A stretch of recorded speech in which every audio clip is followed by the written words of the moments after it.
Hello guys, welcome to my channel guys. ഞാൻ എൻ്റെ birthday March 30-നായിരുന്നു.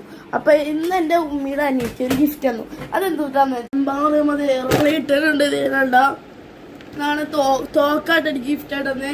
നമുക്കിത് അൺബോക്സ് ചെയ്യോ ഗൈസ്. സംഭവം കേട്ടോ, അൺബോക്സ് കേട്ടോ ഗൈസ്. തുറക്കിയിട്ട് മുമ്പ് ഞങ്ങൾ സബ്സ്ക്രൈബ് ബട്ടണിൽ ലൈക്ക് ബട്ടൺ അടിച്ചമർത്തണം. പിന്നെ അൺബോക്സിലേക്ക് പോവാം. ഇതാട്ടോ തോക്ക് എന്ന് പറയുന്നത്. ഇനി ഉണ്ട വെച്ചിട്ട് നമുക്ക് ഗൈസ് നോക്കിക്കോട്ടാ. ഇങ്ങനെ ഓരോന്നിട്ട് വെടിവെച്ച് പോവാട്ടോ ഗൈസ്. നിങ്ങൾ ഇഷ്ടപ്പെട്ടെങ്കിൽ സബ്സ്ക്രൈബ് ചെയ്യുക, കമന്റ് ചെയ്യുക കേട്ടോ ഗൈസ്. നമുക്ക് അടുത്ത വീഡിയോ കാണാം കേട്ടോ. Bye guys. ബൈ.